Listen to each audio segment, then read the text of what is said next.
It's time for Recruiting Better with me, Ben Browning. For ambitious recruiters, it's never been tougher to get seen as a trusted advisor and true partner to your clients and candidates. Join me each week as I address your challenges head on, answering questions from recruitment consultants and business leaders, and introducing experts you can learn from whether you're looking to scale your billings or your business. So if you're looking for inspiration or insights to help you make more placements, win more new business, find more candidates, or simply replace long hours with smart moves, then stay tuned. Recruiting Better has got you covered. Hello, and welcome back to Recruiting Better with me, Ben Browning. So I've managed to get the family out of the house for a couple of hours this afternoon to record a session specially for you and especially for those recruiters committed to scaling your business by breaking a new market. Now, for lots of people, there's a huge amount of talk at the beginning of the year about making this the time to break into America. We know lots about that market, and I'll share more about it over the next half an hour. But it's really worth bearing in mind that even though the market has quietened down for a lot of people, lots of you are working on cold desks or in new sectors or in new segments or rethinking your business development approach. And everything I'm going to share in the next 30 minutes or so is absolutely targeted for you too.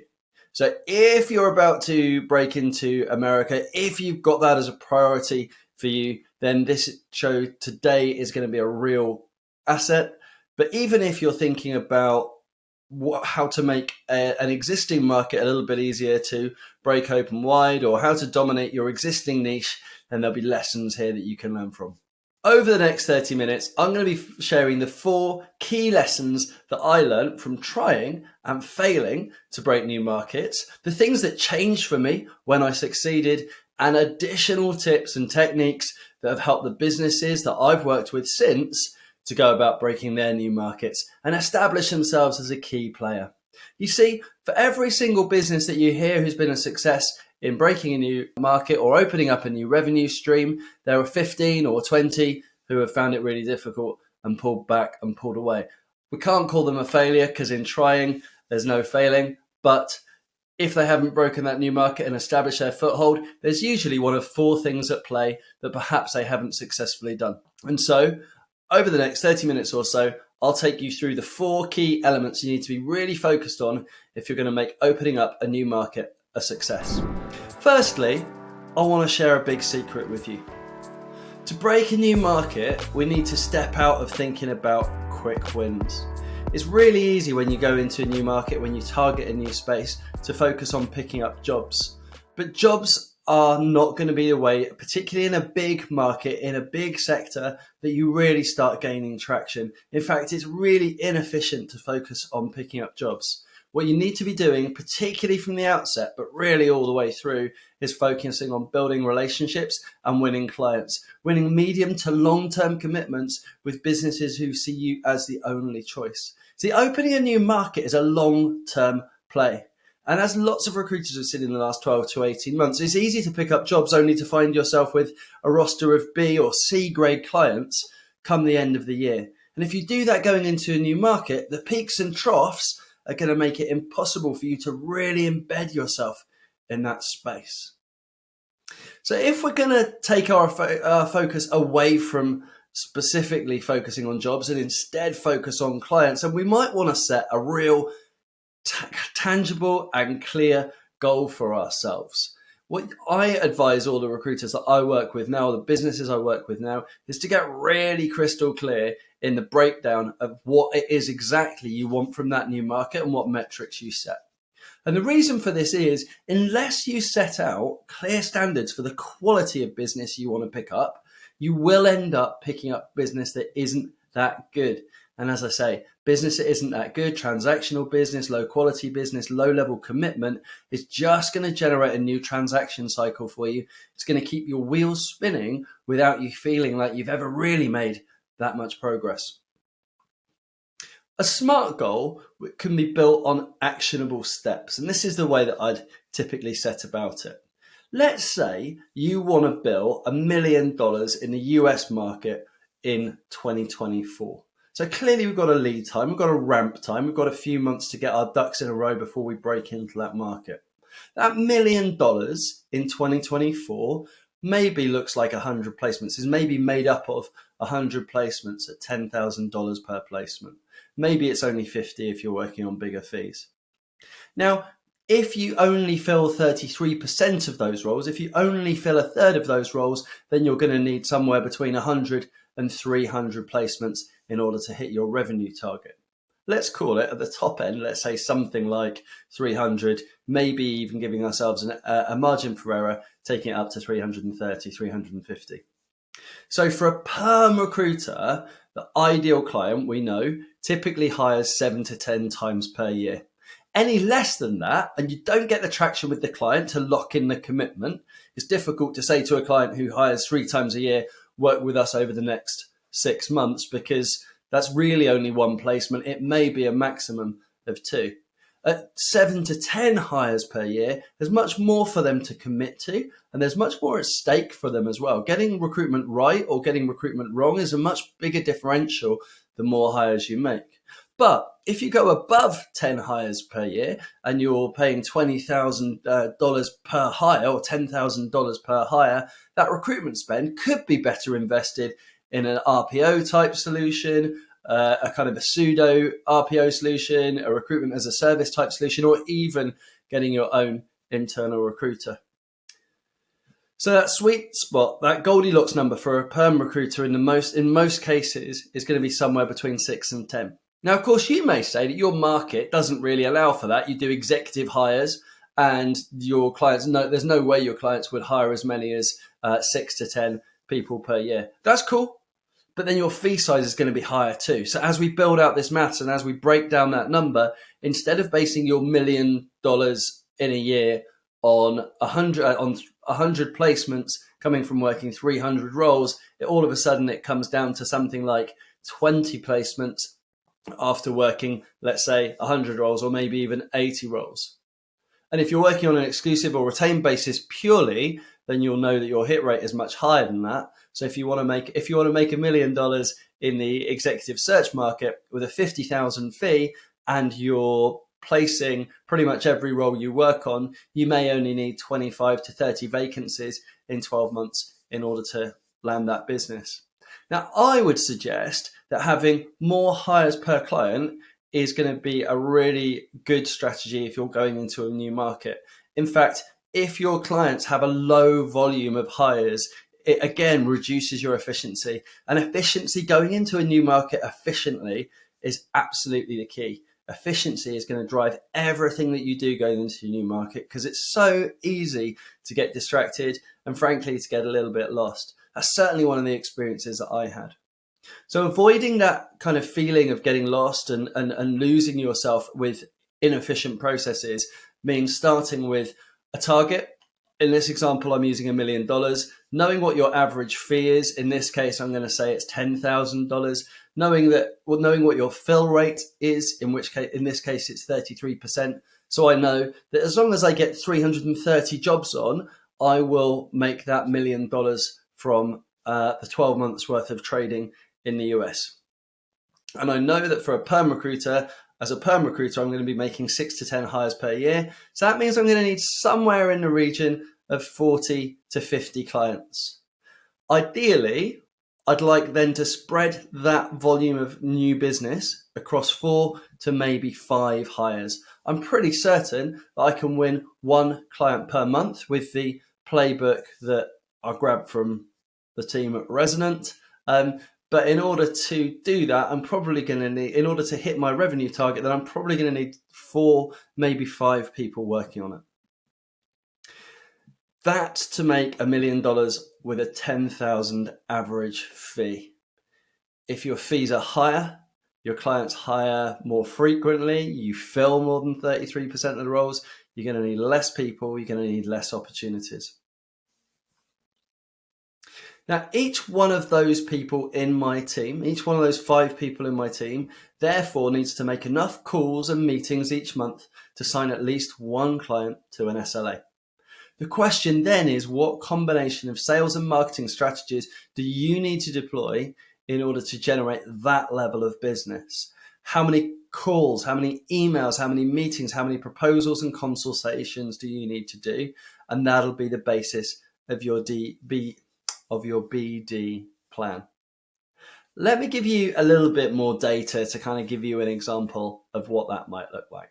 All right, so let's say we're taking one recruiter needs to land one client per month over the course of a year.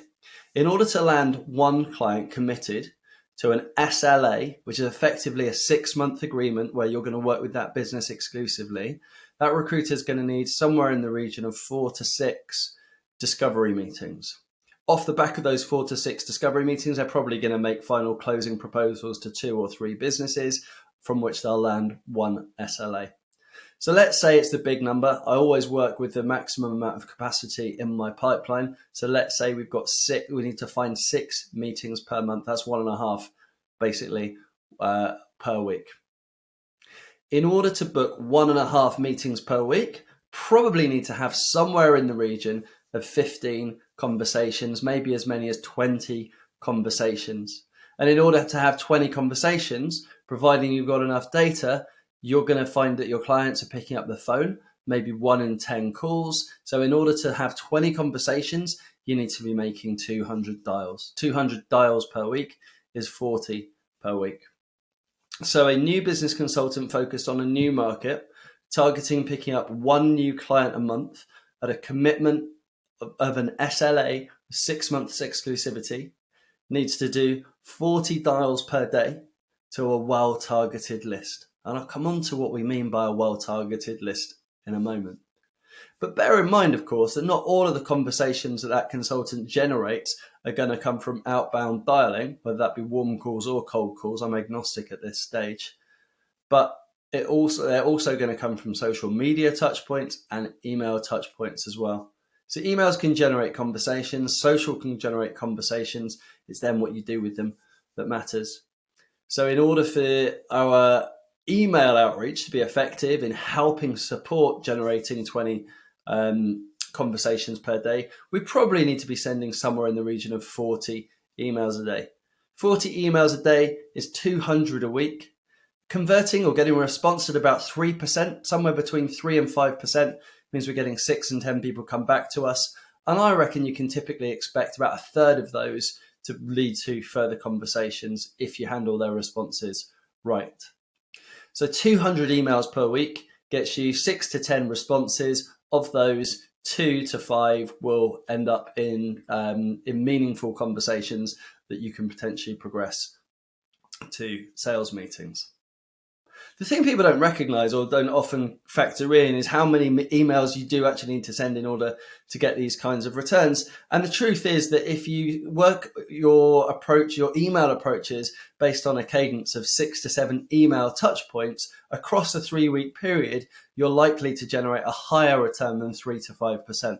But we've got to be doing the volume. In fact, 40 dials and 40 calls, but you've got to be doing the volume. In fact, 40 emails and 40 dials a day is a pretty good recipe for a consultant going into a new market to really begin to establish themselves. So now we have the basis of a plan. We've set that revenue target. We've worked out how many people we need to be working on it. We've worked out where that revenue is going to come from. We've worked out what our goal is in terms of winning clients, not jobs. And we've set some activity metrics and some measures around the kind of activity that we're going to be need to doing off the back of that. That plan will not necessarily guarantee you the returns that you want, but month by month, you'll be able to look back at the data, analyze what you're doing, compare your inputs to your outputs, see whether you're getting the expected results, and change and tweak based on how things are going. The alternative, which I've seen so many recruiters do, is just say, right, let's grab our list and let's call as many people as possible in our new territory and see what happens, see if we can pick up some jobs. And of course, they just burn themselves out so quickly. The efficiency of trying to tackle a new market, particularly a market as huge as the US, is really difficult. So we've got a plan. We know how much we want to bill. We know how many clients it's going to take for us to bill that based on how many roles they typically provide us with and what our fill rate is. We've worked out how many consultants we reasonably need to have working on this in order to make it work. and we've worked out off the back of that what our activity is. Now, of course, that may not be the exact recipe that you need to guarantee the business that is going to take you to that $1 million revenue target. However, with this plan in place, you can calibrate and recalibrate each month. You've got a framework to start from. You've got some clear guidelines that everybody in your business can be working towards. And if you're not getting enough conversations out of the dials you're making, or you're not getting enough meetings out of the conversations you're having, or you're not getting enough closes out of the meetings and the proposals that you've sent, then you'll know that there are things in that process that you need to tweak. One of them may be your value proposition. And that's what we're going to talk about next. Most people fail to break a new market. Take the US. Recruiters dream of bigger fees and more respectful clients. Don't worry about the time difference. They say, I'll make so much money and be so successful that I can cut back on hours later. After all, with those massive fees, it's got to be easy, right? The problem is they end up working harder than they did in the UK. And most people, frankly, give up because they're not focused enough. It's inefficient, and actually making money in the UK, although the fees are smaller, feels easier than it is to go out to the US. Why is that? Why is it that recruiters end up being so inefficient when they tackle new markets? Well, usually it's because they go about it the wrong way. And a big part of that is getting their value proposition wrong. They go to America or they go to their new territory desperate to be a success. And that desperation is why they fail. See, desperate people are hard to trust, and your desperation, whether you want to or not, comes over in your phone. It comes over in your message. And not only are desperate people hard to trust, they're actually quite difficult to like. So what we need to do if we're going to be really effective and successful in breaking a new market is go in rich. It is that whole act as if kind of thing, that fake it till you make it. But I don't think recruiters need to make it, because you already create amazing value for your existing clients. So stop asking your clients to help you when you go to a new market and start offering your expert support instead. That might sound really obvious, but think about it. When so many recruiters go to their new market, have just opened a new office, or they've just opened up territory in a new space, and they typically go out and they say, hey, look, we're new here. We just wondered if you needed any more support. Or we just wondered how you're getting on with your existing suppliers. But I think there's a real opportunity here to flip the narrative. In fact, I've seen it be really powerful where recruiters have flipped the narrative.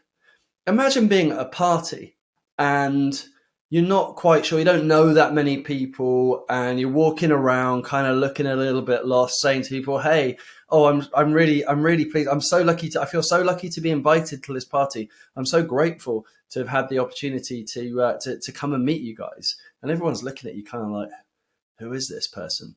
The flip side of that is like, oh, cool. Billy invited me because he was really excited to introduce me to you guys. And then you start talking about, a common interest or a shared interest. You lead with this fact that you've been invited to that market, into that territory, and actually you're really glad to be there because, frankly, you deserve to be. It's about replacing desperation with the knowledge that you deserve to be there. So it's time to communicate in all of your branding and your messaging why you're there and what led you to be there, and that desire to be there wasn't a desire to take money off of people and make big fees, but was a desire to fix a problem that you recognize that market has that without you they cannot fix. It's about the gap in the market that you've stepped in to fill, how you stop them suffering. So instead of saying to people, hey, look, we're here if you need us, we're happy to help, like we're trying to get a foothold in this new market, and it'd be great to meet you and understand a little bit more about your space and perhaps how you see the differences between the UK and the US, for example. Instead, you're saying, it's okay, we're here now. We've fixed recruitment for businesses in the UK, and now we're here to show you how to do that. We're sorry it took us so long to get here, but we're here now. It's all about the swagger. It's all about the confidence. It's all about the natural born right to go into a business and show them that the way they've been recruiting in the past is not as good as it should be, and that you're finally here to help them optimize. There's a kind of neat analogy here, actually, isn't it? It's like the kid at their first day at a new school. If they're tentative and worried and nervous, then the chances are they may not form the same relationships as if they go in really confident, really excited, really exuberant, and really able to bring something to the table. And I also think the other analogy is about a football player who joins a new club, and whether they come in and be like, right, I'm here to be in the first team. I'm here to do whatever it takes. I'm here to really smash it, versus that kind of thing where they walk into the dressing room and they're looking around at all the big name players and feeling like they don't quite belong. So there's a real imperative here, if you're going to break a new market, to be able to really own why you're there, what track record you're bringing with you, and really demonstrate right from the outset that you have the confidence that you can change the way your clients think about and experience their approach to hiring and getting the best people in their team. By now, you've established a really clear plan. You've set your billings target. You've worked out how you're going to achieve that. You're going to work out who's going to achieve that. And you've worked out the recipe for activity that those people need to undertake in order to deliver that number. We've then looked at your messaging, and that will have changed, hopefully, significantly to one where you are really going in powerfully and going in strong, going in rich. You're saying to the US or whichever new market you're approaching, we're here because we know you need us. We've fixed this for other clients in the past, and this is what we're bringing to the table. And that confidence, that poise, that positioning is going to make a huge amounts of difference if you're really going to cut through and win business efficiently in that new market. And frankly, it creates an amazing opportunity to break away from your old messaging and really set up something new. Standing out in your sector is becoming harder than ever. Lots of people are making noise, saturating the market with the same old droll tones. So if you want to stand out, it's time to start a podcast. Yes, there's loads of podcasts out there, but how many of them are actually in your niche? Do any of them speak to your perspective on the market? I didn't think so. Podcasting not only sets you apart as an innovative thinker in your market, it is great content for repurposing. Here at Search That, we help you become the voice of your industry. We can stretch your content and turn it into a content goldmine, leveling up your personal brands and recruitment marketing in the process. Sounds good, doesn't it? Well, to find out more, head over to searchthat.co.uk/podcasts. The third piece of the puzzle, and the third trap that I see recruiters fall into, is a lack of focus. The number one reason that people fail to break new markets is exactly that. It's a lack of focus. It's a level of distraction. Now, often recruiters run off to build a new market without the stuff that we've already talked about, without a clear plan and without a clear messaging. But though, even with those two things, there's still an opportunity for you to get lost and become really insignificant really quickly as you flap about trying to generate a decent stream of revenue. America, for example, you might have noticed, is big. It's really big. It's vast. In order to make progress in that market, you need momentum. The smaller the market, the better. So first, you need to niche down. First, you need to focus on what you're best at. Then you need to narrow down even further. Then you really need to cut it back. You want small pools of people to focus on. Go in with that confidence. Go in with that clarity that we talked about in parts 1 and 2, and now build a really small, targeted, refined list of people that you know, given the right opportunity, you can truly transform their experience of hiring. Unless your market feels impossibly small, unless you're thinking, blimey, there's not enough people here for us to do business with, then your market is too big. Your communication, your branding, your message will never land with the volume of people that you're trying to make it land with, unless you can really get your arms around it, be really consistent, be really repetitive in your message to those people. Typically, what we're looking at is 60 clients, 60 businesses will win you $1 million in revenue. In fact, I reckon you're probably, for most recruiters, looking at somewhere as low as 40 to 60 clients that will generate that $1 million for you if you go about it in the right way. Now, it's really important when you look at a new market that you don't think of industry specialism and niche as the market. And that if you do, you don't sell to that market. You need to sell, of course, to the person. You need to sell to the stakeholder. And that's important for two reasons.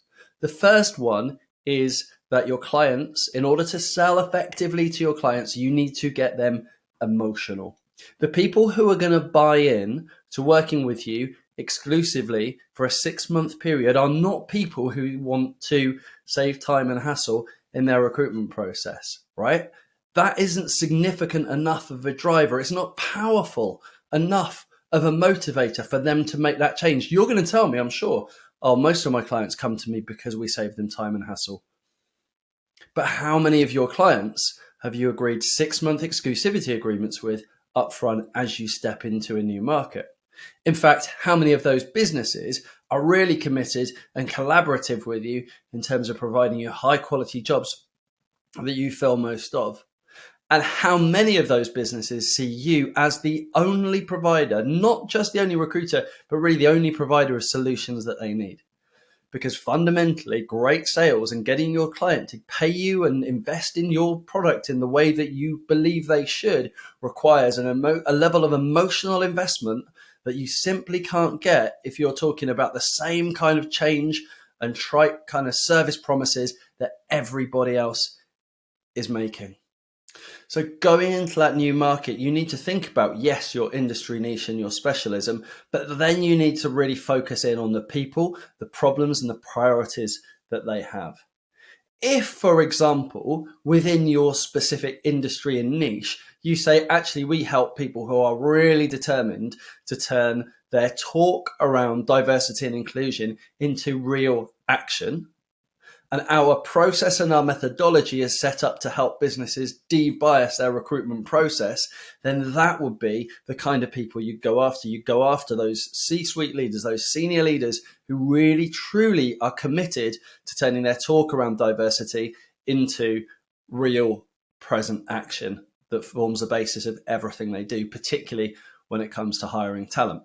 The alternative, of course, is that you might say, you know what, actually, we are just a fully digitally enabled agency. And so what we're looking to do is we're taking AI and tech and video to recruitment, to employers to help drive the way they recruit, to really bring their recruitment processes up to date into 2023 and make them future ready. We're getting rid of CVs. We're getting rid of face-to-face interviews, potentially, if they don't matter to our clients. We're doing much more in the way of online testing, more in the way of one-way video interviews, those sorts of things. If that is the kind of platform that you're building, if that's the kind of recruiter that you want to be recognized as, then take that to market. But your market specifically is people who care about having a highly technologized approach to recruiting that is potentially future-proof or certainly updated for this market.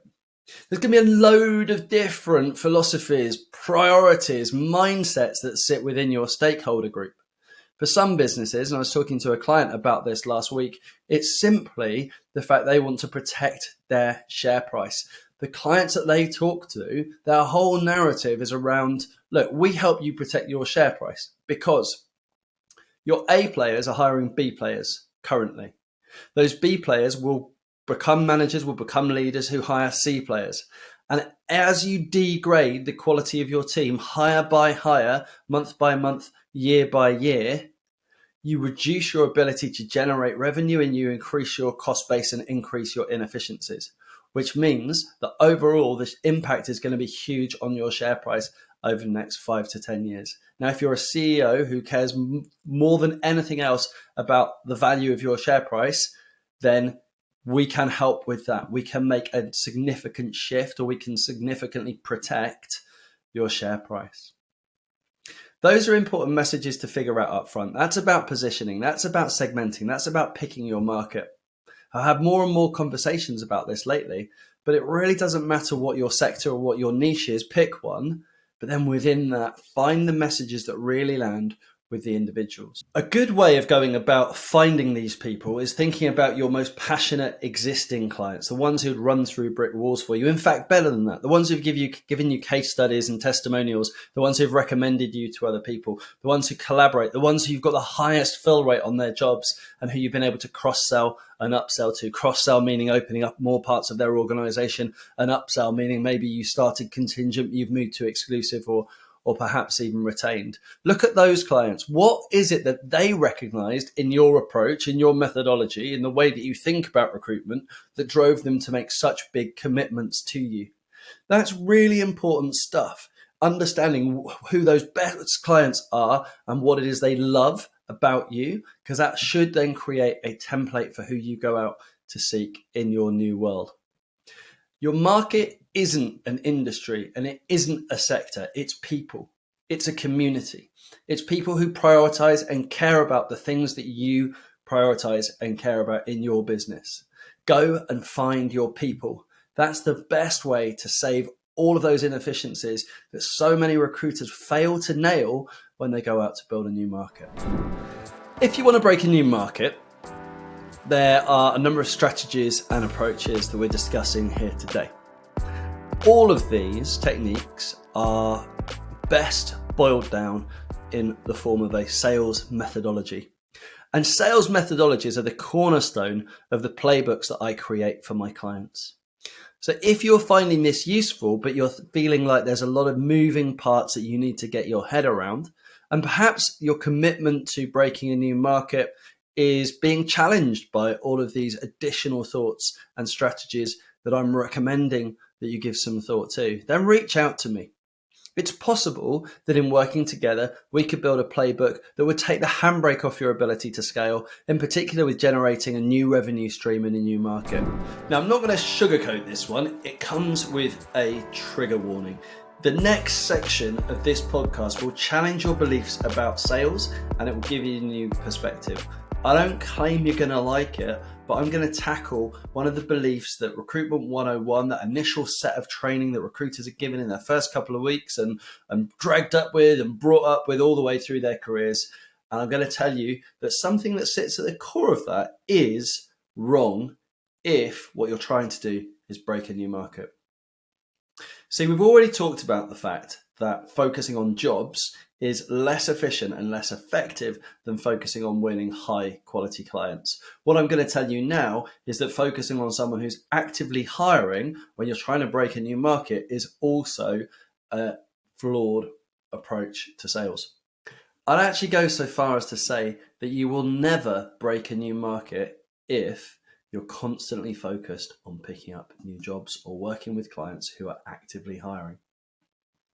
Getting an active client to hire your candidates is quick and easy, but it isn't the best way to grow your business, because what you need to do when you're breaking a new market is really establish yourself in the space as someone who is credible, reliable, and consistent. And constantly chasing the next vacancy will always make you look like someone who is constantly chasing the next vacancy, right? That piece we talked earlier about desperation and only focusing on making the next fee is absolutely true here too. We've got to be looking at clients who aren't actively hiring.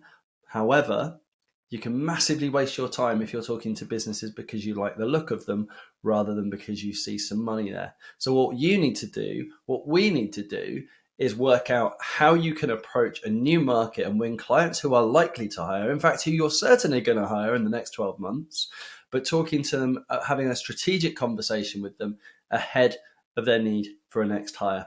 The best way to describe this is to think about the fact that it's impossible to make a tactical shift and a strategic shift at the same time, because a tactic is a product of a strategy. So if your client is actively hiring, they've got their hands full with tactics. Changing the strategy isn't going to work. You cannot change the tires on a car while it is rolling along the road. And so it's crucial that if you start conversations with clients, you start at a point where they don't have their hands full of tactics, because strategies are so much more valuable and strategies are where you win long-term commitment. What you need to do when you break a new market, and I'll make it this simple, is you need to identify people who hire, particularly on the permanent basis, but we'll talk about contract in a moment, multiple times per year, probably somewhere in that Goldilocks number of 6 to 10 times. Now, it might be more than that for your market if you can avoid the traps of internal recruitment HR, or if you're prepared to go through a strategy which is a bit more detailed and multi-thread, so that you've got every single stakeholder across the business locked in. But that is more time consuming. So usually the right number is about 6 to 10 hires per year. On contract, obviously it's more than that, but you want them to have a solid number of consistent runners at any one time. You really want to be looking at businesses in that way. How much do they spend on recruitment per year? Because if you've got a client who hires 10 times per year, and they are not happy with the way their recruitment strategy has been working in the past, or there's an element of your process, approach, and philosophy which can significantly improve their results, then of course they're going to consider the possibility of change. And if they're not hiring right now, if they hire 10 times a year, it's pretty likely that it won't be too long before they hire next. So having those strategic level conversations means targeting your clients when their hands are empty of tactical change or tactical efforts. And it means having a conversation which gets them thinking about that strategic level of change. You've got to be targeting people who have enough runway and enough space to make the strategic change that you're going to ask them to.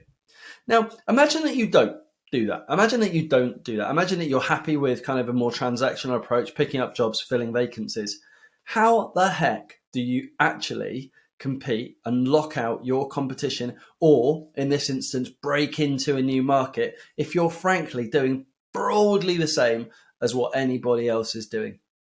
The only way that you're really going to lock in consistent levels of high quality clients with decent size commitments to you, where you end up locking in all of their business for a period of years and asking initially for a period of months, the only way that you're going to win that level of business is if you show your client and you take your client, you kind of enable your client to see and believe that you are going to deliver a period of transformation where they go from hiring in a way that has been inefficient and ineffective to a way of hiring that is not only efficient and effective, but future-proof and right-sized for their business and their culture and their goals.